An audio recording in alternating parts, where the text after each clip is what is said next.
backs a lot. They ran the other two backs like the same role as Chubb. Wow. Right? Yeah, they ran one only like a second, third down. But he got hurt, that's why, right? That's right. Yeah, Chubb got hurt. It was a hand. They say it's probably his hand. Yeah. Okay, that's fine. Early in the game. That was fun to watch. Normally the game's like 28 point, 27 point deficit, I wouldn't watch. But Cowboys, they make it fun. Yeah. Singletary had a lot of running backs that did these. Yeah, that's freaking Singletary. He has him too, the guy that's playing. And he had that off of that freaking Raiders had that. Okay, I'm gonna save it for the show, but that was so annoying. I know. I'm gonna save it because I'm gonna get distracted from us even getting on the ground. So now we are officially off the ground. I don't know how to hold something really well, and I'm just using this as therapy. Well, I appreciate it. I appreciate you being here because I think it's therapy for all of us. Clearly.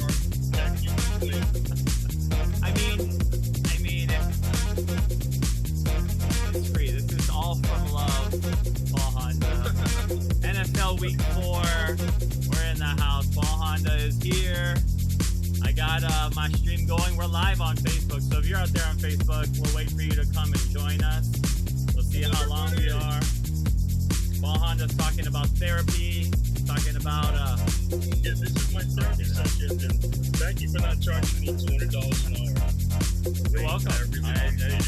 The bill was good. Okay, I guess we can.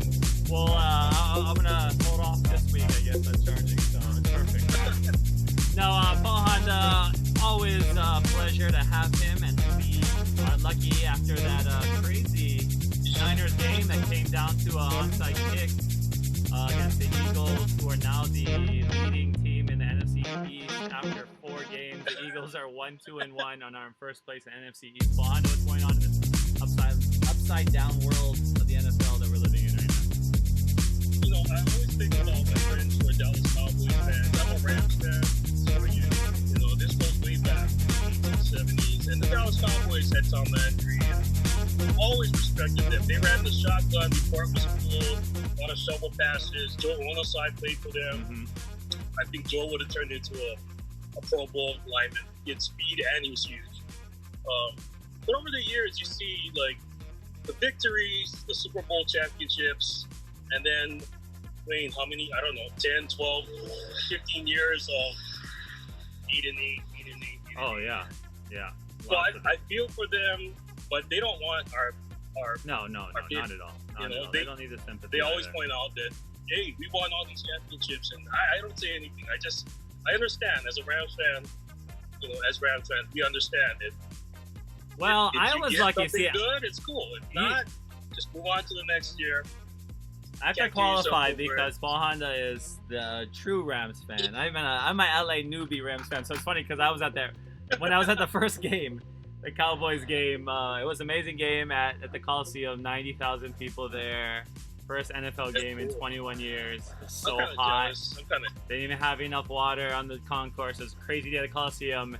And people are like, oh, your jersey looks so new. What, you're a new fan? I was like, yeah. We just moved here. Yeah. I didn't... Wow.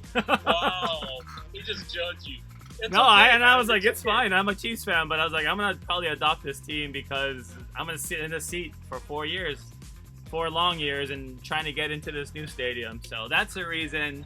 And I'm excited because, the new stadium looks amazing. If you have one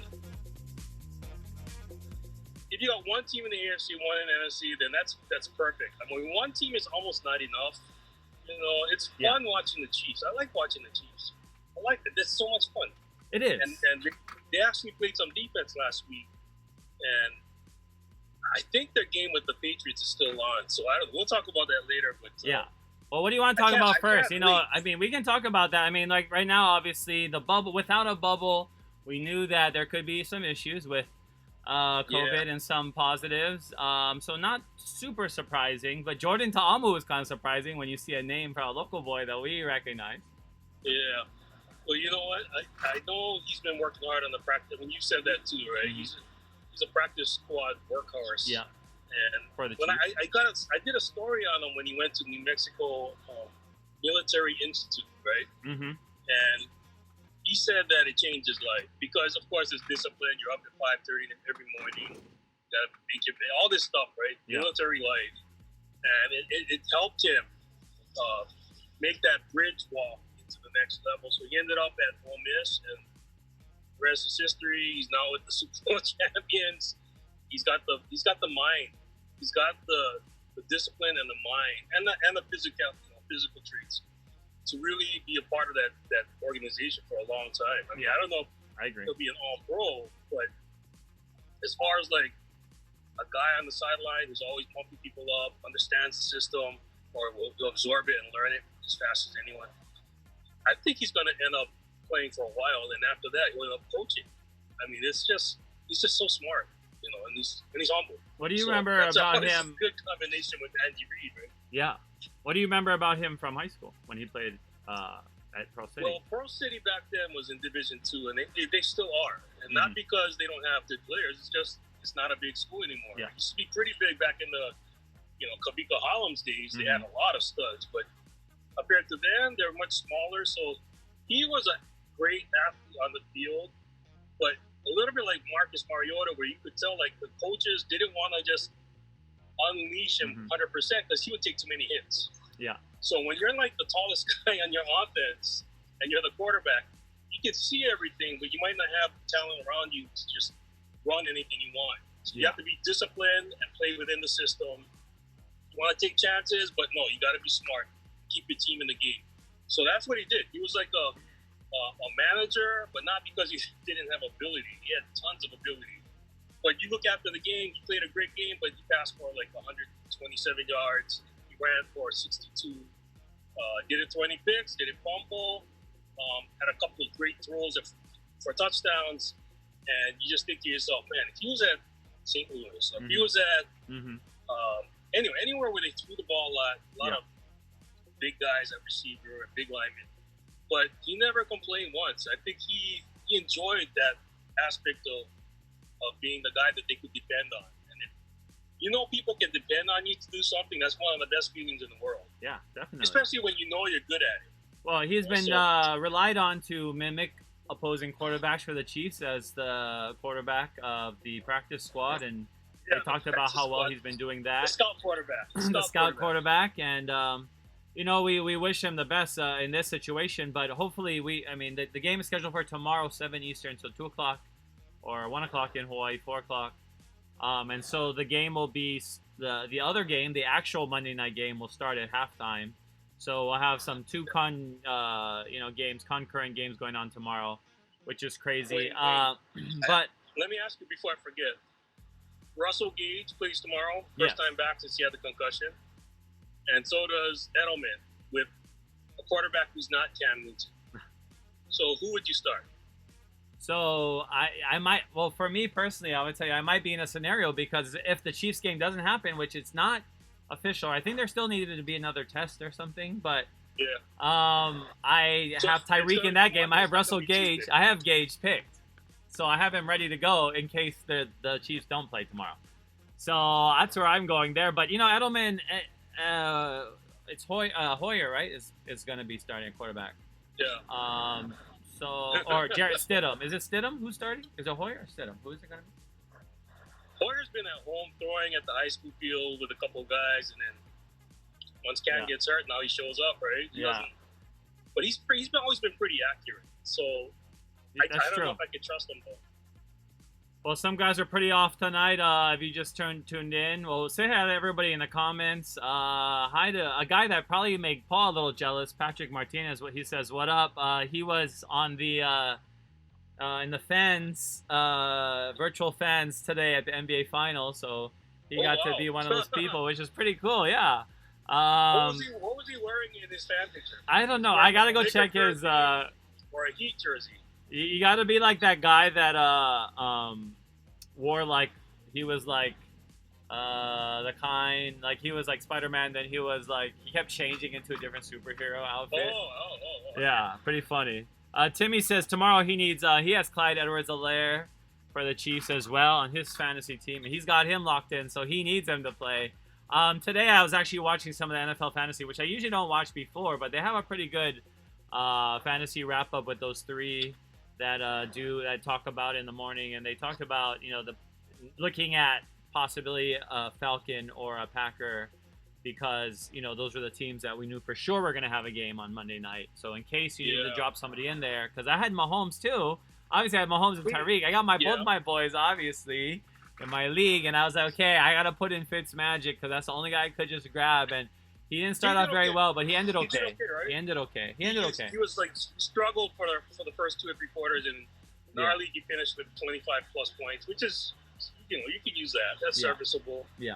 But if it's in a super flex league, that's nice. And if it's like you're going up against a guy who has Russell Wilson, then it's like you need more than 25 or 24.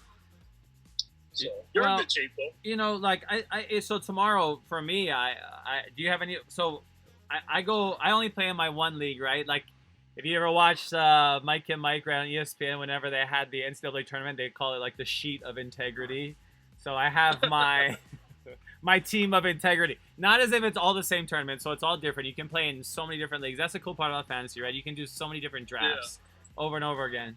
So many different like iterations of what a team could look like. You could have possibilities. And if you're playing in a super league like Paul, where you have like all these starters and stuff, basically you're gonna have like water boys one day. They're getting fantasy points for anything like arbitrarily they can add. I'm sure one day fantasy will get that deep. But for me, I have tomorrow.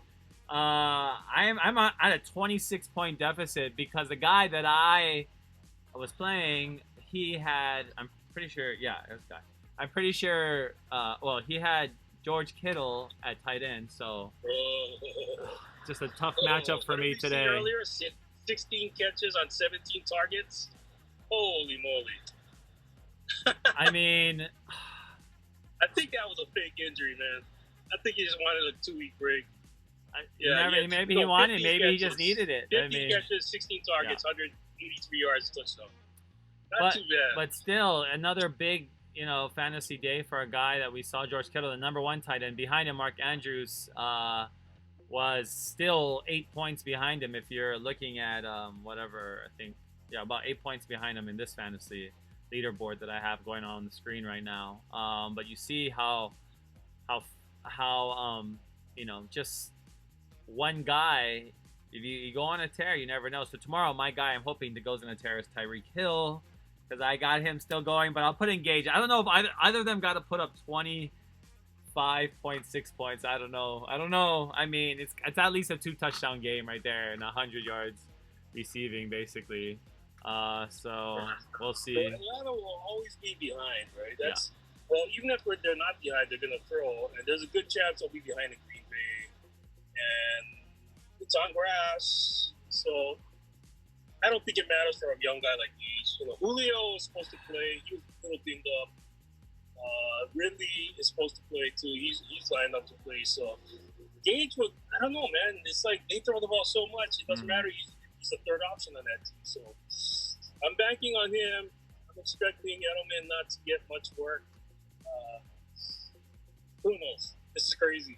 Well, a guy I wish I had started because I kept him on my bench because I wasn't really paying attention to his status. And I should have was DJ Chark, who had. Well, at least you have him. I caught him 2 weeks ago in our 8-man league. He had 29.5 points today. He's hurt.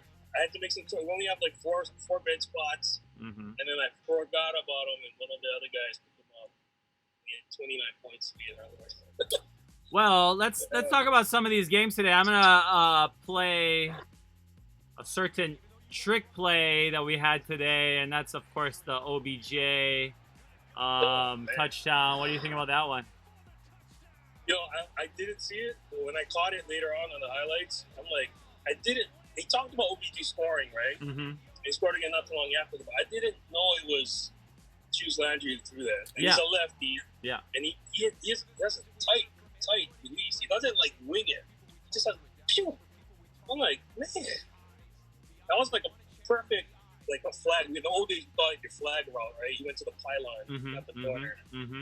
Oh, that was sweet. That was sweet. I'm thinking Juice Landry played quarterback in high school or someplace because That was just a good that throw. wasn't some lucky throw. I mean, No, not at he was all. covered. And he was covered. So Exactly. OBJ He is had not to a still lost throw it cause, into right? a window. He still had to throw it into a window, you know. So it's like, you know, he had to make sure. I'm trying to figure out who. Well, Darian Thompson was guarding him. Looked like, or guarding. Was watching. Was on one-on-one on OBJ. I guess picked him up. He. I don't know if he saw it developing. Let's see. I can't see the angle whether he saw it coming, but he might have been a step back. Obviously, he probably had his hips turned, and by the time the play was going the other way. It was too late. But still, that was a small window. It wasn't like he could just lob it up there. He had to put it somewhere, and that's. I mean, against the sideline too. It's crazy. Playing right. So if you're covering OBJ, you have to play on the strong side, right? Yeah. Or just play deep. You can't get caught. So when the ball came back on the lateral, OBJ already was on the ball side now. Yeah. And then the ball went to the flag. You know, he ended up with I got here 5 catches, 81 yards, 2 touchdowns. They're still not throwing him the ball, you know. Not just because he's a hothead and Eagle maniac. It's not like that. It's just they're disciplined, right? And they won this game today because they decided to run the ball. If they kept throwing and being reckless, they might have lost the game for sure. But they might have won. They might have scored 60. We don't know, right? Yeah. But when he tore off that run at the end, when the Cowboys got within 3, and he almost got taken down in the backfield, right? And that guy was like on my IDP team, right? He's one of my defensive linemen, and he missed. And then the whole defense was just out of position. I'm thinking this might be the way they give up run yardage. This might be the worst Dallas defense. I mean, Vander Esch is hurt. Yeah. Sean Lee is probably, had so many neck injuries. Yeah. But they're just not. Something is wrong. They can't get stoppage at the line of scrimmage, and they might be the worst Dallas defense I've seen since before, like Aikman's first year when they went 1-13. It might be that level because of injuries, and because they drafted a guy like CeeDee Lamb in the first round. They've gone for offense in the draft. That's fine. Yeah. But I wonder, right? Do the Cowboy fans, would they rather have more defense and run the ball more with Zeke? Or are they okay with it the way they are? Because they always said, hey, we need to change coaches. And they changed coaches. And,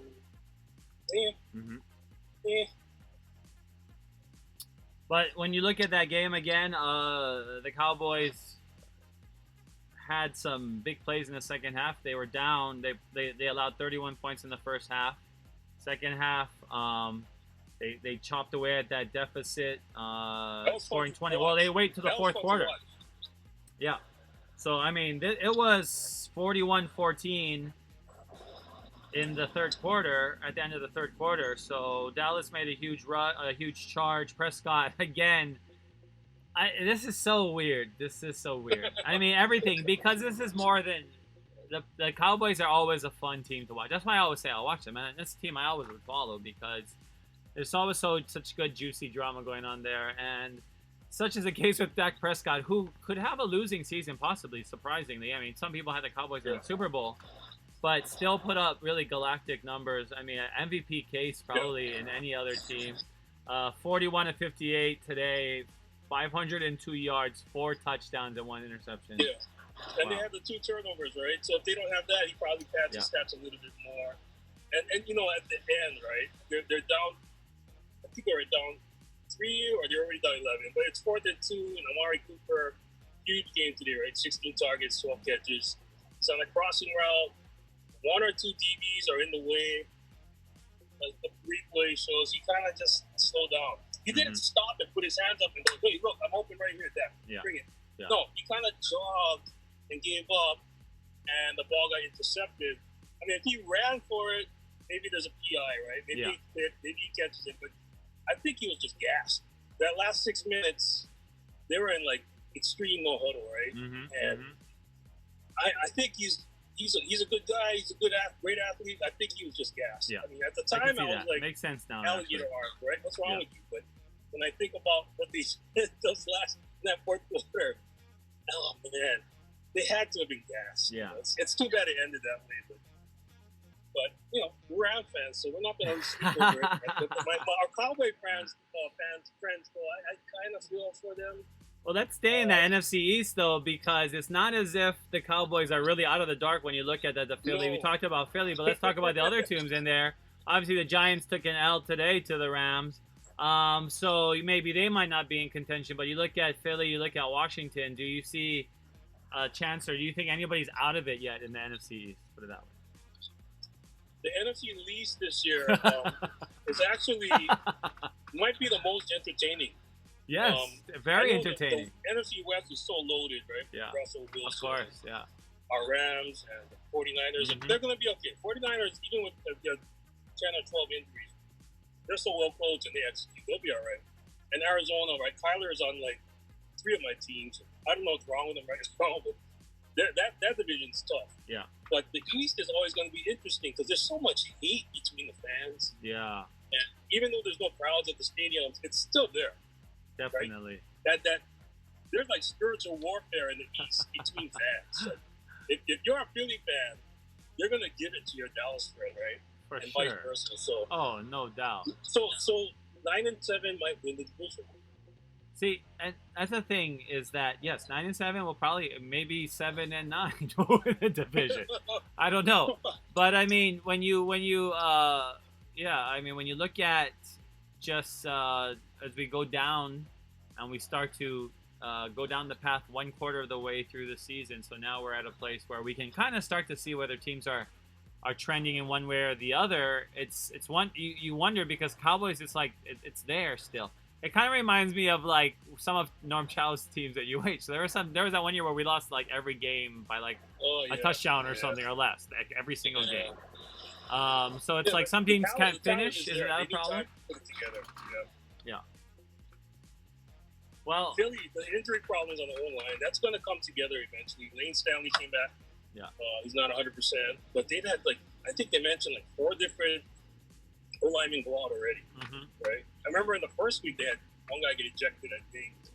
Another guy got hurt. Now it's 4. They're just rotating guys in. Like, even if you're not ready, too bad, you're in. Yeah. I'm looking at Philly's schedule. They got Pittsburgh. That's tough. Yeah. Then they got Baltimore at home. Then they got the Giants, Cowboys, Giants, Cleveland on the road. Seattle. Oh my gosh, this is a killer. Yeah. Seattle. So Philly might never mind. Phillies might be out of it. Green Even Philly might not might recover after this. Even after getting this win. It's a rough schedule, but they're all playing with the same opponents basically, right? So I think what you said about 7-9 is 8-8. 8-8.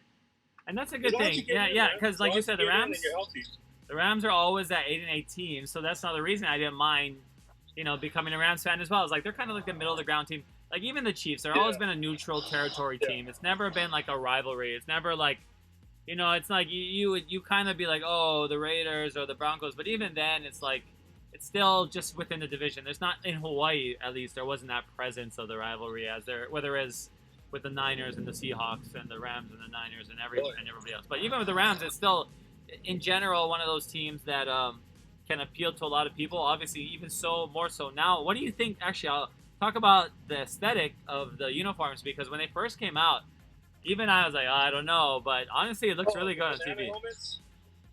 Yeah. So I didn't notice it until my brother texted me one. He's more hardcore than me. They moved to St. Louis right a while back, and I kind of went, this the owner dies, his wife takes over, she takes our team to her hometown. I kind of lost interest. My brother's ugly too. He's younger than me, and then they go to the Super Bowl and win, and he enjoyed it 100%. I kind of was like 60% enjoying it because I wasn't loyal, but they still have the same uniforms. And then when they won the Super Bowl, I told them, I bet you they'll switch from goldenrod yellow to metallic gold.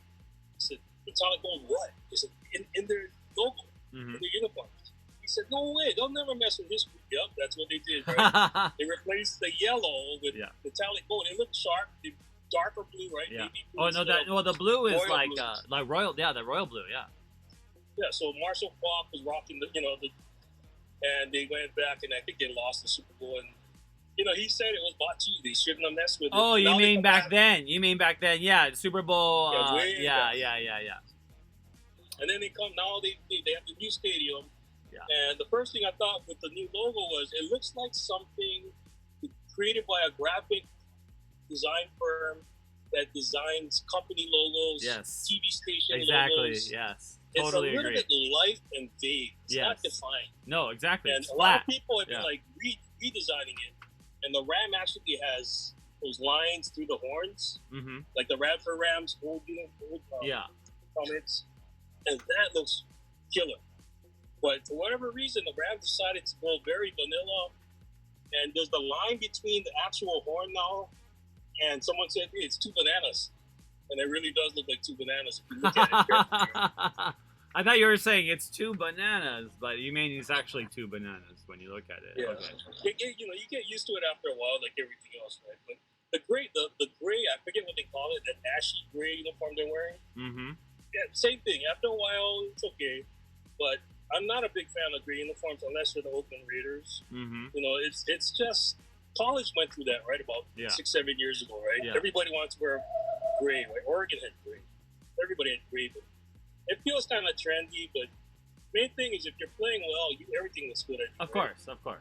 That's true, and that's what it looks like when you see a lot this poetry, emotion, and how,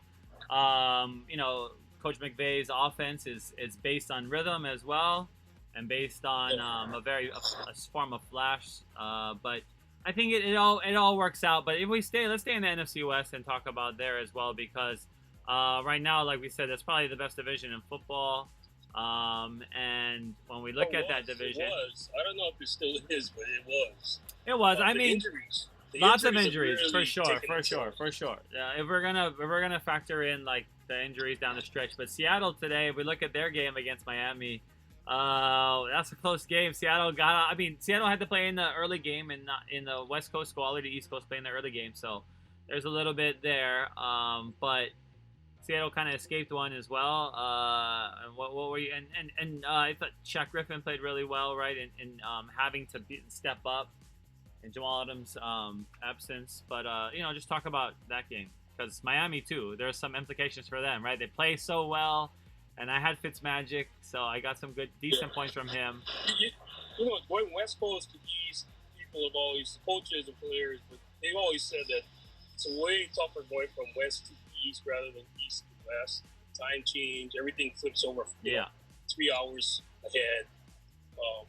But Seattle, for some reason, they do really well when they travel, right? They like the 10 a.m. games on the East Coast for some reason, or whatever, 2 p.m., 10 a.m. Seattle time.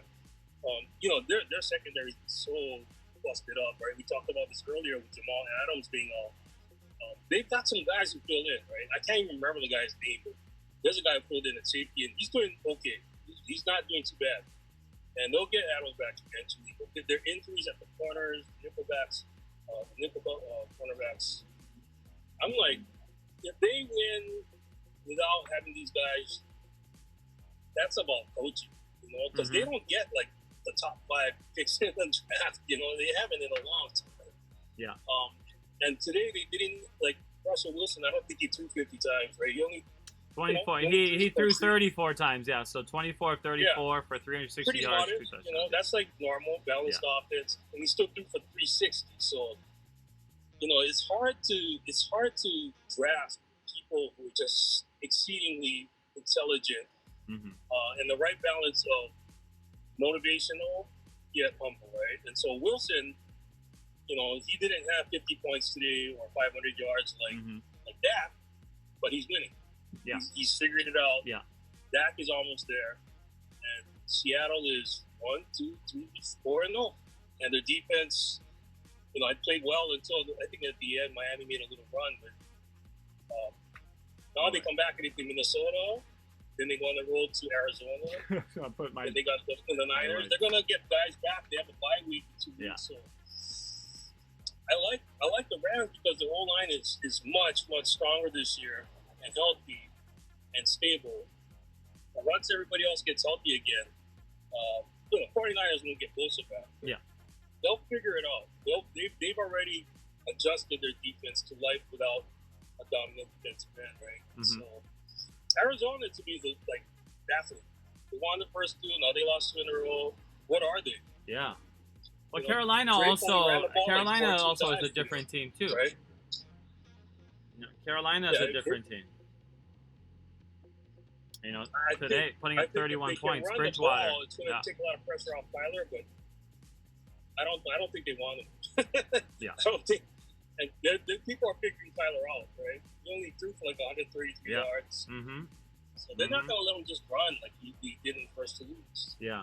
He's on 3 of my teams. I want him to do big stuff, but you know they've lost that momentum. But he might have been. Anybody's going to sweep them. He may not. I mean, outdueled by Teddy Bridgewater today. And obviously, looking at the stats, Bridgewater, 276 yards with 2 touchdowns, 26 of 37. But you know, without Christian McCaffrey, the Panthers are 2-2, and 2 games that Christian McCaffrey didn't play in are the 2 games that they won. So what does that say? Yeah. Well, the first 2 games were Vegas and Tampa Bay. They beat, and then the last 2 were the Chargers. I mean, it's interesting, right? You think you take away the superstar, and there should be a drop off, but if the team is well coached and the players buy in, they look at it as an opportunity to prove, look, we're not the same team, but we're almost as good. So their defense today, I mean, you know, if your fantasy team has Carolina, you can only score 5 points, but that's beside the point. They contained Murray, and I think DeAndre Hopkins, I heard, was a little banged up. I think he only had like 4 or 5 catches today. It was not the same team, but you shut down like everybody, not just DeAndre, not just Kyler. Nothing went right for Arizona, right? So Carolina's defense is probably underrated. Bridgewater, I mean, this is his first big game. He's had like okay games, right? So Carolina might be I don't know, how do you want to see it, right? They're like the comeback team of the year so far, or for at least 2 weeks right now, they might be one of the. Well, I mean, you know, also having a new coach and having to implement his system at Rule. They also talked about how Rule played the kind Kingsbury in college too. They actually played Baylor, played Texas Tech. So that's crazy to see, because that doesn't probably happen too often, especially for guys known for like really a certain style in the college game. So now it's becoming commonplace. But let's stay in that division, the same division as the Carolina Panthers, where they sit in 3rd place currently at 2-2. But in 1st place is Tampa.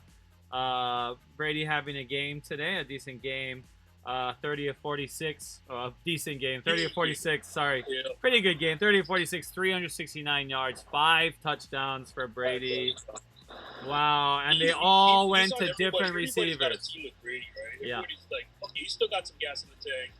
You know, I think does he still have the record for most players he's ever thrown a touchdown to? Wasn't that one of his records? Most different receivers? Yes. So today he threw to 5 different receivers, 5 touchdowns. So I'm sure that might have been the first time they ever caught a touchdown pass from Tom Brady. That game was on, I was watching Honolulu. They were in the other game at the same time as Dallas. But I hardly even looked. I was watching both games, but then he threw a pick. Right, as well, Brady. Early in the out route, I'm like, oh man, he's losing his arm strength, and the next thing you know, 2 touchdowns, 3, 4, 5. It's like, whoa. Well, you looking across at who they playing the Chargers. Herbert had a pretty decent game on 20 of 25, 80% completion, 290 yards, 3 touchdowns, 1 pick. He had a pretty bad interception. Herbert. Look, Tampa Bay's defense, I thought would be like pretty strong this year. They have been, right? They had 2 really good games against Carolina and Denver. Today, you know, I don't know if it's because they've never seen Justin Herbert before. But Herbert, you know, he has it, right? You watch him play, doesn't matter what the stats are, and the stats are good. He has it. His authority out there, his zip on the ball, velocity, his decision making, like, it's not perfect, but when he decides to do something, there's no question. He knows what he's doing most of the time. So, but I think Carolina, Tampa, you know, anytime they play Atlanta, that should be a win. Right? They can outscore them. Exactly. And they can hold the ball. They can run the ball on them. And Atlanta just doesn't have any defense right now. So between them and Jacksonville, this might be the funniest. Is that a word? Funniest division? Sure, funnish is always a good word. It's always a fun word. Yeah. It's the funniest word I've ever heard. So, But I'm happy for Tom Terrific because he's on one of my teams, and like, oh yeah, well, and then nice. He always plays well. As Brad reminds us, a big Chargers fan in the comments. Brady always plays well against the Chargers too. But looking at their upcoming schedule, they're at the Bears next week, which is going to be a hard one. They play the Packers at home, which will probably be a tough one. Yeah. They go to Vegas. Then they go to the Giants. They got Saints, Panthers. They play the Rams. So not easy. Not easy. Yeah, not easy at all. Not easy at all. That's like a B+ level schedule. A- B+. Yeah. I mean, if they had the Raiders at home, not too bad. But yeah, that cross country trip. The Giants played well today, right, against the Rams. So I don't think that's a gimme. Even without Barkley. So Tampa, they went back to the old uniforms and they look pretty cool. Yeah. They look pretty cool.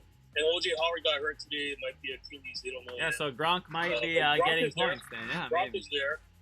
They'll save the day or not. I haven't seen him play much. You told me, is he like 75% of prime Gronk, or is he less? Less. 50, I would say.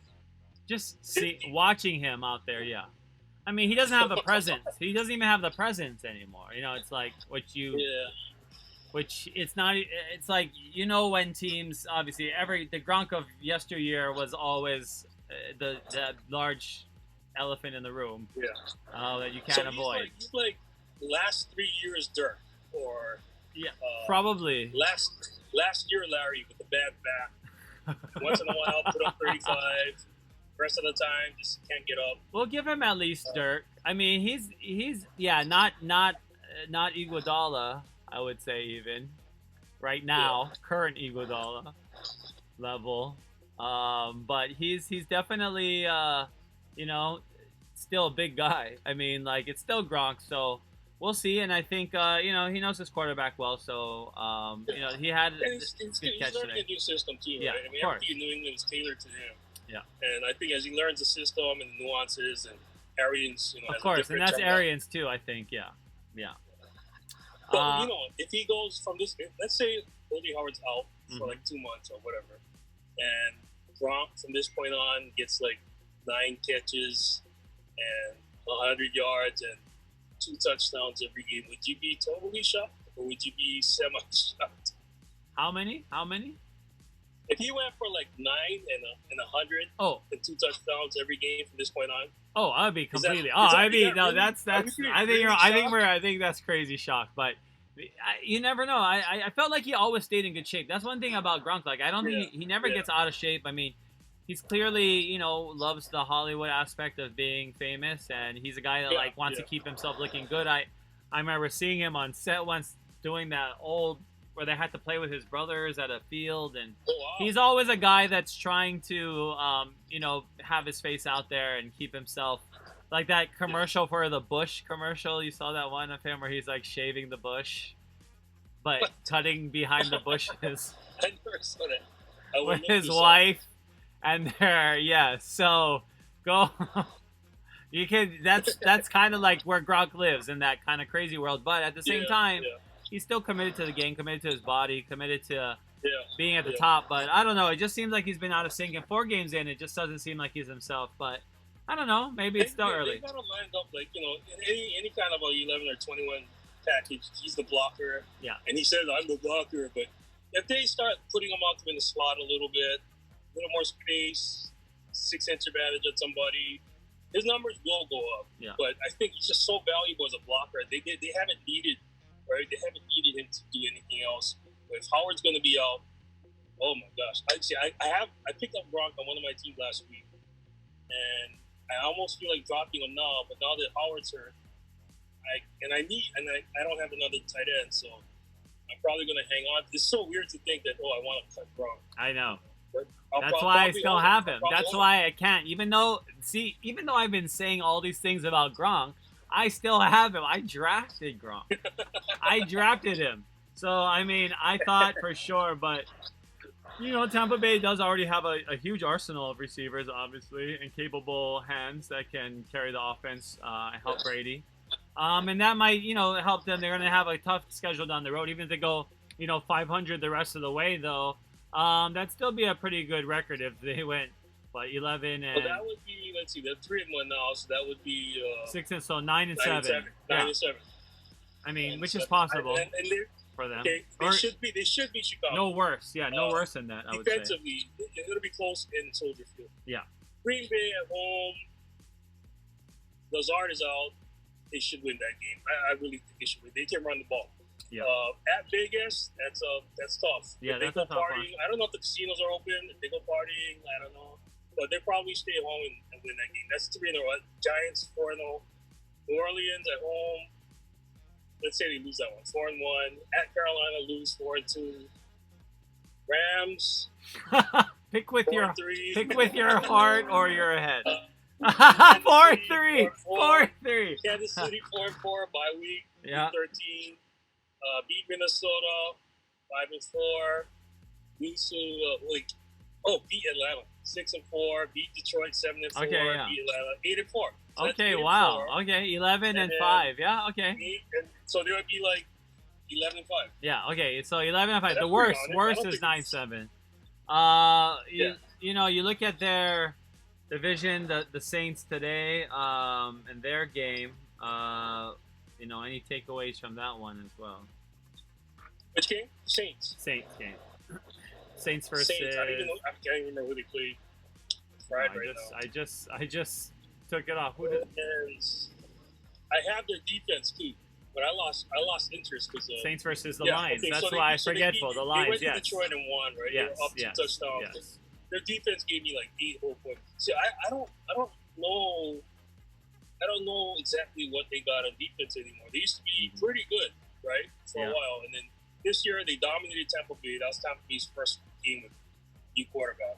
But since then, against Vegas, Green Bay, and Detroit, in our leagues, they have a 3-game total of 14 points as a defensive unit. So they're not flat out bad, but something's not right. And I don't know if it has to do with the offense being so erratic. It's erratic by New Orleans definition. It's still pretty good. Yeah. But it's still Breeze's team. I mean, if he has the will, they'll pull out close games. Well, Michael Thomas. What's the situation? He might not have the rocket arm anymore. But they'll figure things out when Michael Thomas comes back. That's huge, man. That's huge. He'll be back, I think, next week, right? Yeah, I was wondering because it said. I know when he was ruled out this week, they said it's still uncertain for week 5, but they have the bye in week 6. So they got the bye week after the Chargers. Yeah. So one more game. He could play. He could play like half the snap and then use that bye week. Yeah. So after that bye week, they have Carolina, and then they have Chicago. They go to Tampa. They have 49ers, Falcons. So they could also play the Chiefs. Viking. They have a very similar schedule, obviously, the division, same division. So let me ask you, Wayne. Alvin Kamara, I have him on one of my teams. He fell into my lap. I was lucky. Would you, if you could go back and you had a time machine and everything is going to happen the exact same way, you go back to your draft, Alvin Kamara is available at number 1. Do you take him? Ooh. When we're projecting into the future, I feel like his value is very high right now, just because he's carrying so much of the load. But I took McCaffrey because I had the number 1 pick, so I took McCaffrey and he got hurt. Yeah. So if I had to go back, I would still keep McCaffrey. Second pick, you take Kamara. Oh, probably, yeah, probably. Yeah. I think he's all. I think a lot of people would have had him up there anyways, just because he's so capable of. Catching out of the backfield and just getting yards on both sides, on the ground. The league I got him, I think that was like, 5th. It must have been the 5th or 7th, I forget. No. I was lucky, right? He fell, and I'm like, I can't believe he's falling. It was like last basketball season when LeBron fell to number 6. And I had the 6th pick, and I was shocked. So I still almost took Joker, right? I almost took Jokic. Okay, of course. And then he ended up coming into camp out of shape, and then I was like, thank God I took LeBron. That's his normal shape, though. You really enjoy your team from your favorite team, and you decide not to take them. Yeah. Your gut feeling is like, I should take them. You should just take them because if he has a great season, you'll never forgive yourself. Of right? course. And it's So like Kamara, he's just having such an incredible season, catching the ball and running with it. It's almost like it's too good, and he's going to get hurt. That's how he works. Guys that talented, producing so much, they get dinged up. Yeah. But the Lions today taking an L, and we look at the Lions and their division. We'll go look at the NFC North. They're in last place, but they're talking about, do you think tomorrow morning they have a new coach? Do you think we're even there already? If they wanted a new coach, they could have done it in the offseason. I mean, they had enough data. They had enough understanding of what he is. But I really feel like this year they kind of turn it around. Not necessarily in a win or loss column, but just, if you play Aaron Rodgers of 2020 in week 2 and lose, it's not your fault. Aaron Rodgers is like, he's like rewinded the clock, right? If you're playing Aaron Rodgers of 2019, there's a good chance you win, right? Yeah. And so cancel that Green Bay loss. They lost to Chicago close. They should have won that, right? They were up. Arizona, they beat on the road, and they gave New Orleans a pretty good game. They lost by 6. They were down 2 touchdowns. I wouldn't change anything yet. And let the young guys, they got some young guys at corner. They got, Swift is going to be a good player. I would say give them a full year. Give them the full year unless they completely tank it. Unless they just quit. And they're not quitting. So yeah, Detroit, I would leave them alone. I like that. I thought they were well leveraged at all their positions too. Like making sure having Adrian Peterson, who's still taking a lot of the share of the carries. Hawkinson, he's coming around. Yeah, Hawkinson's coming around too today. 2 catches, 9 yards. So it's young. So I just know some feisty Lions fans who are ready to toss Patricia to the curb. This is a tough year for that division, right? Rodgers is on fire. They're dinged up, but he's going to carry them. He's on a mission. Drafting Love was the best thing that could have happened to him. Chicago will compete. They're all right. They're all right on both sides of the ball. Singletary, right? We talked about him earlier. Singletary's having a nice season. And then you got Tampa Bay rejuvenated. So they could go 8-8 and not make the playoffs and still have had a competitive season. And unless they got somebody else lined up to take over, and he's a genius, I wouldn't. No, too much change is not good.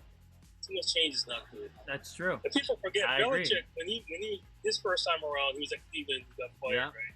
You gotta let first time head coaches play it out. You gotta give them a full year and then let them go after that maybe. But Patricia, this is what, his 3rd year? 4th year, Patricia?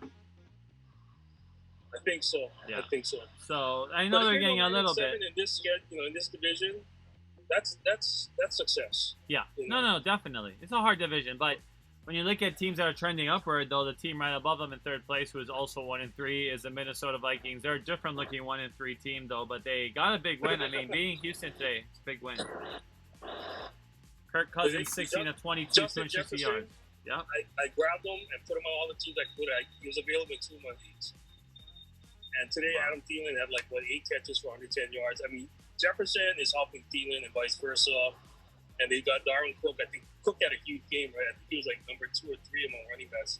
All the running backs. Yeah, 27 carries, 130 yards, 2 touchdowns. So he had a huge day. So they're a little bit like other teams, we've seen today. And, Philadelphia doesn't really know how to use Miles Sanders. They give it to him, then they stop for 2 quarters, and then they give it. And it's something the OC and his staff have to figure out. It hurts, and Sanders aren't milking the plays. In Minnesota, they stopped throwing last year to Diggs. They got some balance now, and Cook can catch the ball and go. So there's no reason why they can't be consistent moving the ball, right? Yeah. And Cousins, he's so vulnerable, right? He doesn't.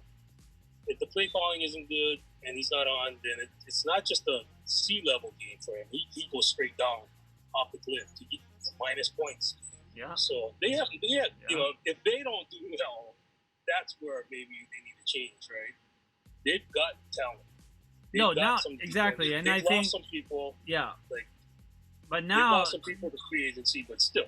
yeah, now I think now Dalvin Cook obviously solid. Now if Justin Jefferson is a consistent deep ball threat, that changed the game for Cousins. Who let's shout out Cousins for a minute. What it's been 2000? How long? He's been in the league for a while, and he was drafted behind another guy who was also drafted a quarterback in the same draft. I mean, such a crazy predicament, and he still ended up the one that's still there, right? He was RG3 at the same time, and like he's still around. But yeah, it's you're either swim or sink sometimes with Kirk Cousins. But today, a pretty solid game. Looks like he's connecting with his receivers. Yeah. But when you look at the two teams on the top of that division, let's start with Chicago. They are 3-1.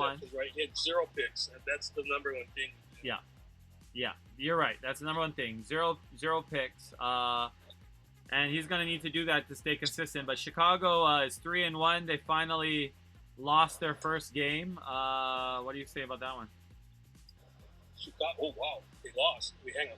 They lost to the Colts today. Yeah, 19-11. That was a game I didn't actually catch this game. That's right. It was like but Foles 26 of 42, 249 yards. But it's sad, right? I mean, I'm looking at Foles. Nobody, 4 leagues I'm in, nobody picked him up. I'm like, I would love to pick him up for one of my Superflex leagues where you can start 3 quarterbacks. No, I already got Big Ben over here. And then the other one, somebody else already picked him up, right? So, okay, I'll just wait it out. And then today, the teams that know him and remember him, they know how to stop him, right?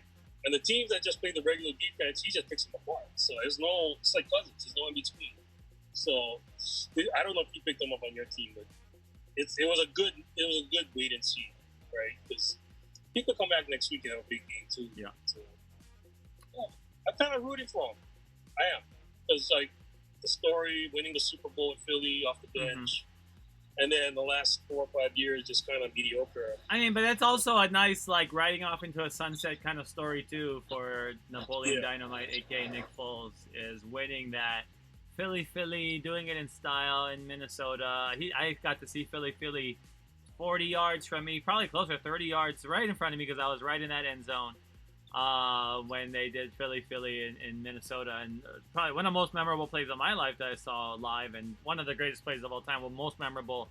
But, I mean, Foles, after that game at Disney World, you're like, this guy's on top of the world. He goes to Jacksonville, just kind of bombs it. And now you're right. There's kind of a little bit of redemption, but it always helps. He's been that guy to always have to come off the bench, to always have to be the next guy. So maybe this is his next chance. And you know the system, too, right? I mean, the guy who's in Chicago, we don't like coached him before, so it's in Jacksonville. I don't know what they did with the offense.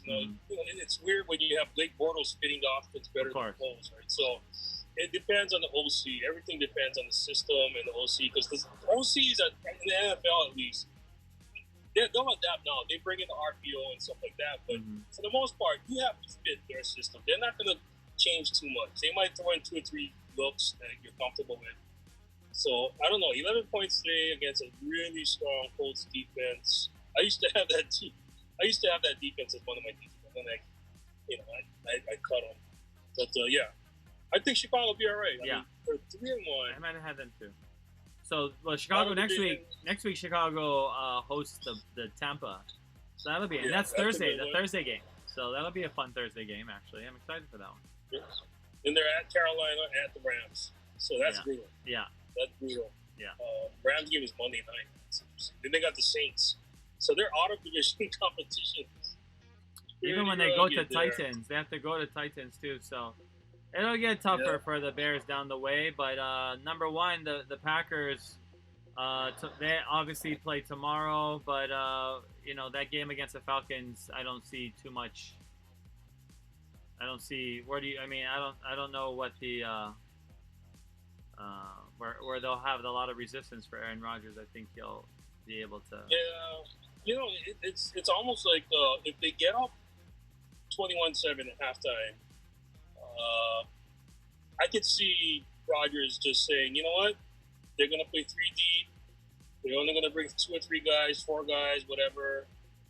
Okay, let's just run the ball 80% of the time and win this game 28-14. So, from a fantasy point of view, it's almost like it's just so tempting, right? You have to start him, and then it'll be like Lamar Jackson today, right? Big stats in the first 2 quarters, and then they just do what professionals do. They just eat the clock and win. So Atlanta's defense, I think it's part of it is that the offense is so explosive it can score, right? So the defense never really gets to rest. And if you're young and a little bit banged up, that's like the worst recipe. So, well, the over-under in that game is 58. So would you go over or under? Since you say score a lot, 58 is the over. I'll go under, I think. But I don't bet. No, I don't bet either. I don't bet either. Bet. And we talked about this. Neither of us are better. That's funny. But I'll go under because they're gonna play to win. They're not like trying to be cute and they're giving us zero, cover one. And let's go. It's like Lazard is out, and he'll just take his time and get the easy stuff. And okay, we're fine. We're at the 50. Let's pin them. Yeah. If it's 4th and 4 at the 49-yard line, they'll come, right? Whereas if it's a close game, they might go for it in the fourth quarter. I think they'll get a nice lead and they'll just take care of it. I don't know, unless Atlanta comes out on fire. Now, they got all 3 of their starting receivers back probably tomorrow, so they might light it up.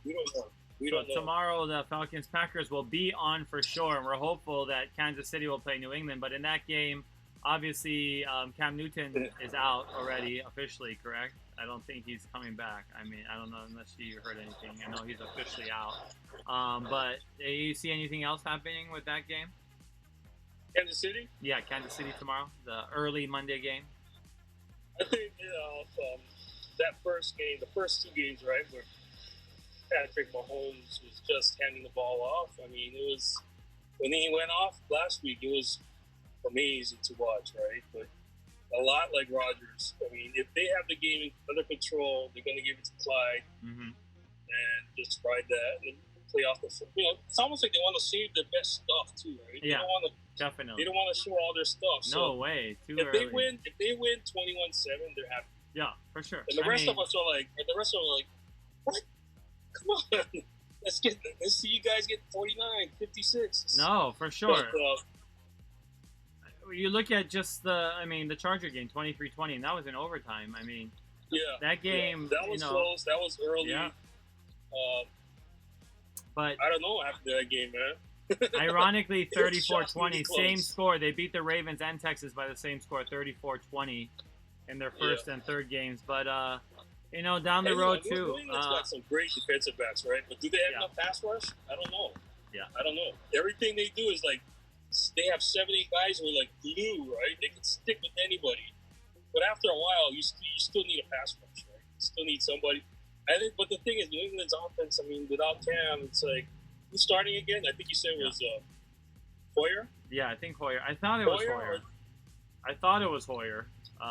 But Jarrett Stidham is the other. Right? The other guy. So that might be good. That might not. I mean, Cassell and guys like that in the past, like we knew nothing about. They were coached up by Belichick's staff, and they don't do anything crazy. They just go out there and execute, and don't try to do too much.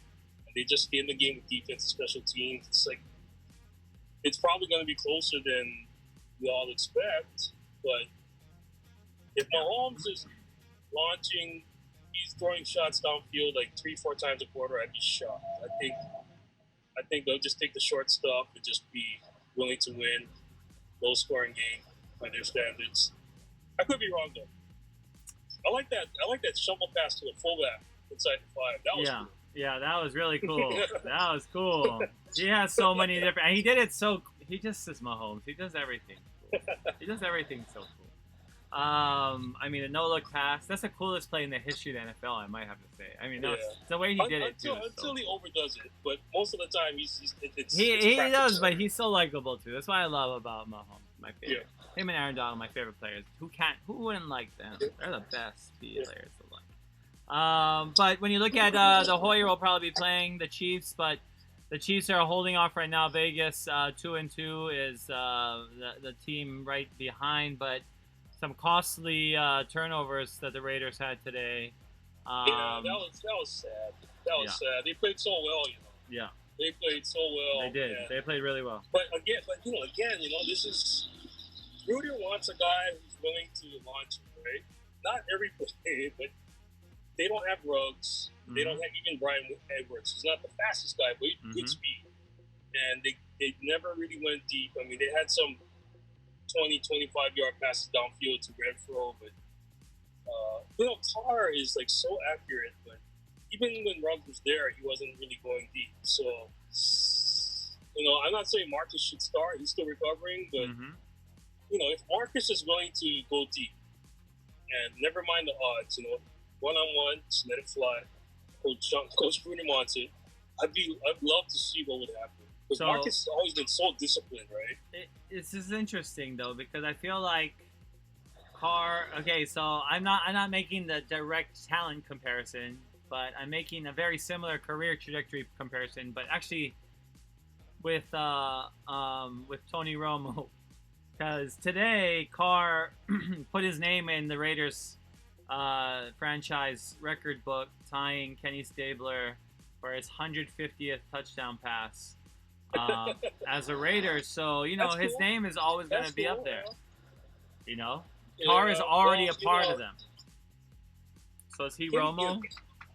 Kenny Stabler had the coolest helmet in league history. It was done 2 really wide bars and just one single bar here in the front. It was custom made, and it was probably dangerous. You could pretty much stick a whole hand through there.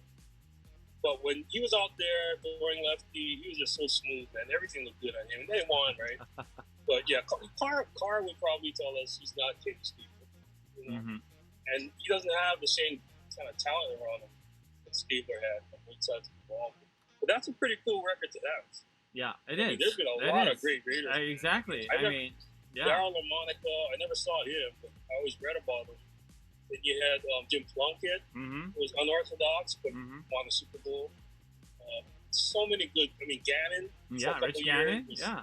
On fire, right? He was an MVP one year. He took him to the Super Bowl. He was a quarterback when they went to the Super Bowl, right? Yeah. So it's crazy. I mean, Carr.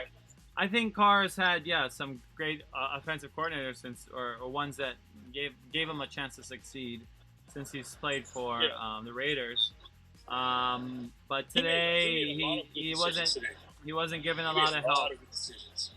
He had big turnovers, for the Raiders. The pressure came and he lost the ball a couple times. I don't know if it's a personnel problem on the line.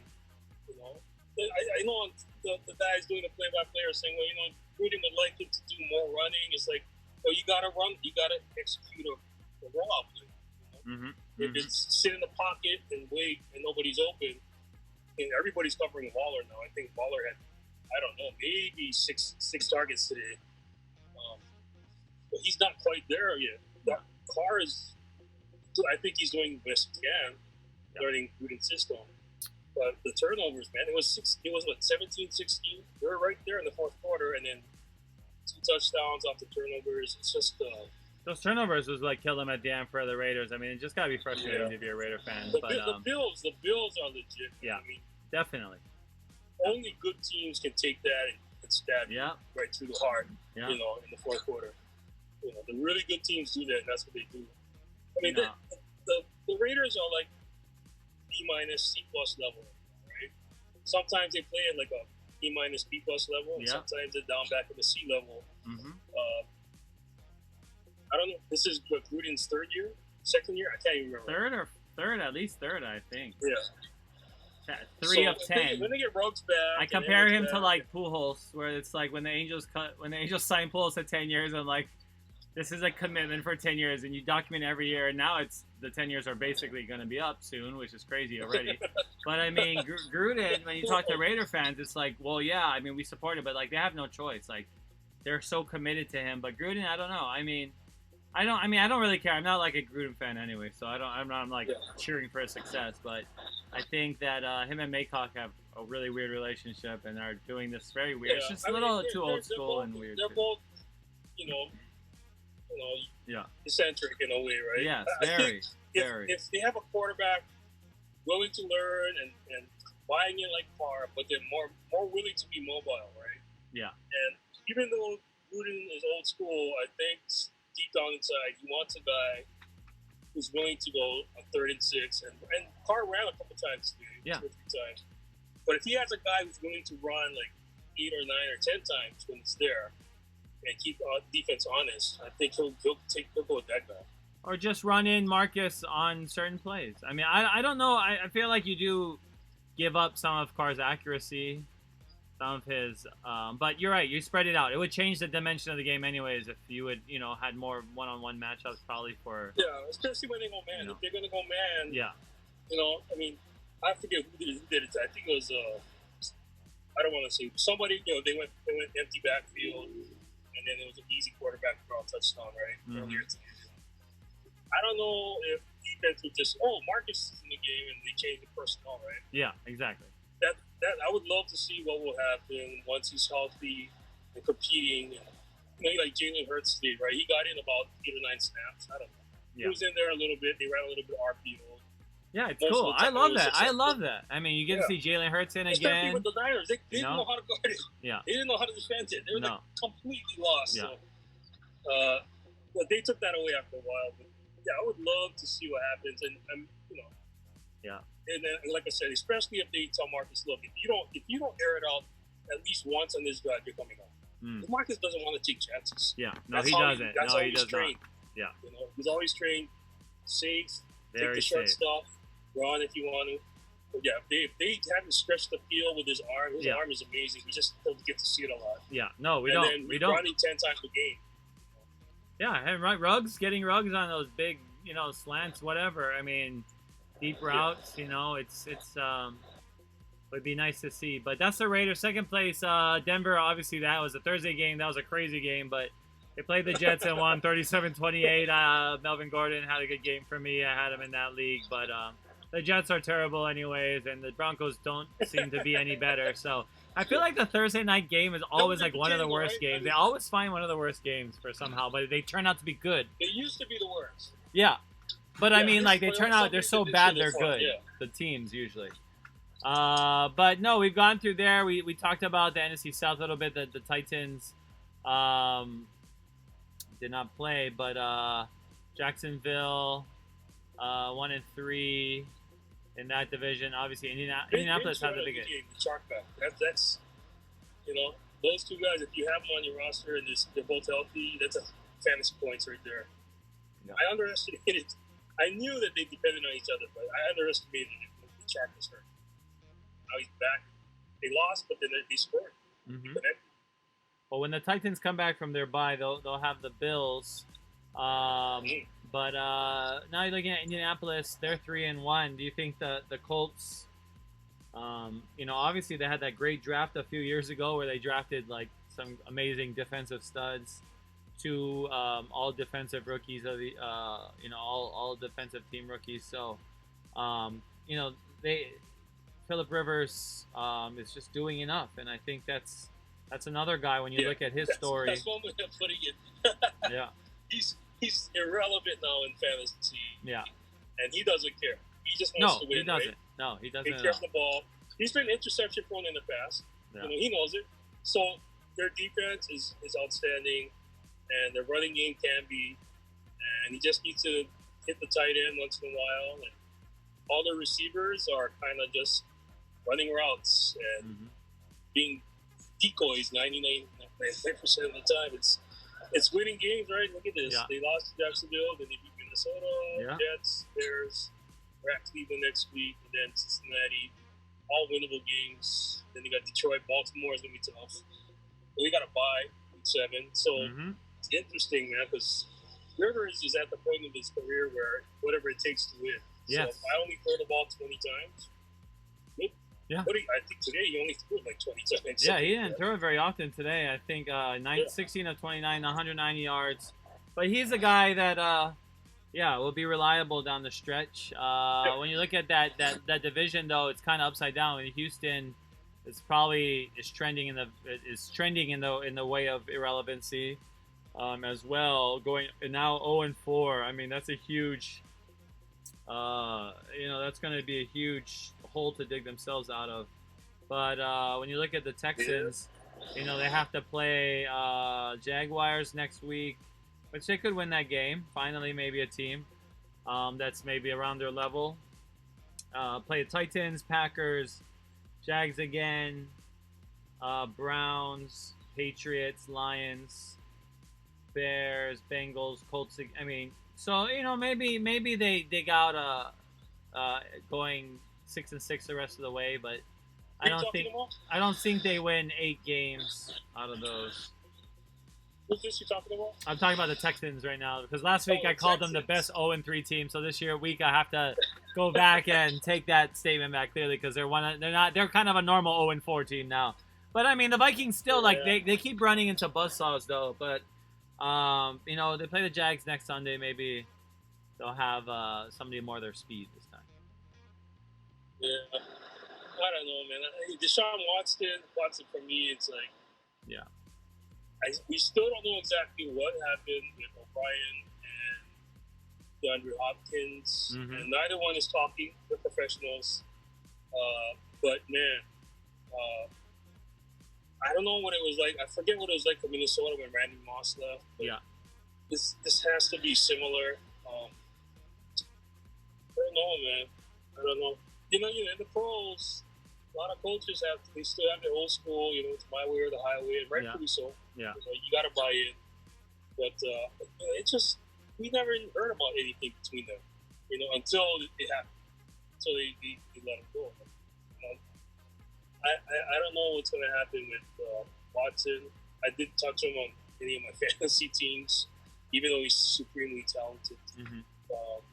For the Titans, they have their system, and as long as Derrick Henry's healthy, it's all good. Yeah. They've only outscored their opponents by 6 points all year. So when you look at, they don't care. They don't care. They don't want to be cute. Yeah. They don't want to be cute. They just want to just have the lead and smother you and eat the clock and shake your hand after the game.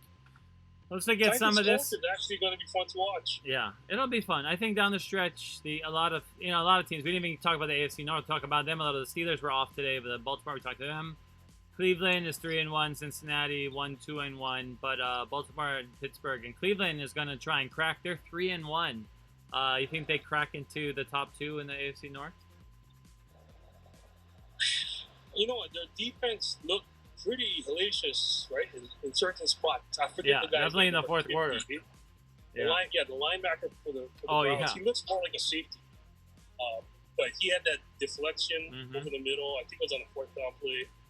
And then the rest of the time, Dallas just wore them down, and they looked gassed.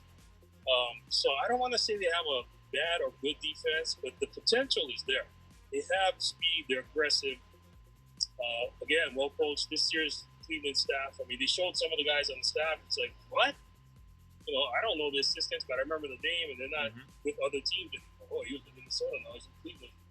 The Suns on the staff too, and they're 3-1. They've given up more points than they've scored. So yeah, it's not a strong 3-1. Well, they'll play the Colts next week, so we'll see how that'll be a good game for them to test that as well. Oh, they've got enough running. Even if Chubb's out for a while. Yeah. Oh, that's right. We don't know how long Chubb's going to be out for, so Kareem Rush stepping in. Another old Chief. I'm happy for Kareem Hunt just because. I don't agree with what he did. Obviously, I'm not down with Kareem Hunt's actions, but in terms of a redemption story, in terms of somebody's trying to turn it around, he got a better chance than Ray Rice, I would say. I mean, Ray Rice was basically totally outcast, and Kareem Rush kind of similar situation, but kind of got back in right away. But that's the AFC North. But let's look at some of the fantasy leaders of the day, just the overall fantasy leaders today. Joe Mixon of the Bengals had a great day, almost 40 points. Dak Prescott right behind him. Odell Beckham right behind him. The third quarterback of the day, fantasy stud, Tom Brady, right there. George Kittle, another huge day. Yeah, right there. Refresh, make sure I got everybody in here. Dalvin Cook, a big day for him, obviously. Amari Cooper, Teddy Bridgewater, we talked about him. Lamar Jackson, and Sam Darnold had a decent, from the Thursday night game, had a good fantasy day too. Numbers, yeah. I mean, on our leagues, Odell ended up number 5. I mentioned this earlier, but I wish they would get him the ball more. And they tried to, right? They let him run the ball. Yeah. 38 points in our league, but I don't know if it's sustainable. But they did try and look for more. Yeah. But it's always a first half thing, and then once they have a lead, then they tone it down. But yeah, I'm glad I reacquired him for one of my teams. Well, so tomorrow, interesting fantasy day will be because we're hoping, and I'm pretty sure Chiefs and Patriots will go on, but 2 games tomorrow. What are you looking forward to tomorrow, Paul, for your fantasy team? I need Russell Gage to come through. I've got him on 2 teams, and I'm losing both games. I'm losing by about 20 points in each of those leagues. And I needed Miles Sanders to help me out in one of those because the other guy has Ridley. And Miles Sanders hardly had. I mean, he did pretty good with what he got. Yeah. Not enough touches for me. You know, he's such a dangerous open field guy, and they just haven't let him run a circle route or something, man. It's like he gets maybe 3 or 4 touches per quarter, but I think it should be more like 5 or 6. Maybe he's covered all the time. I don't know. But as far as the Patriots and the Chiefs, I think it's going to be lower scoring than. I hope. I want it to be high scoring, but I think both teams will be like, we'll just wait for you to make the mistake. Oh, no, you make the first mistake. Yeah. So it's going to be one of those kind of games. They're not going to be playing out there like just unless one team falls behind big, which is usually the Chiefs, and then we'll see the real fun. But, it's in Kansas well, we'll see. City, we want a fun game. Anytime we want to watch Monday night, it's a fun game. But we went through a lot today. I think we're good. Paul Honda, thank you for joining me. I mean, we had a great night tonight. I know Paul's kind of got to mourn his Lakers a little bit, but we'll let him go do that. But he's also, of course, Miami deserves. We want to see a good series, too. I know we all want to watch a fun series. But for Paul Honda, I'm Wayne Coito. We'll see you guys next week. Mahalo. Take care.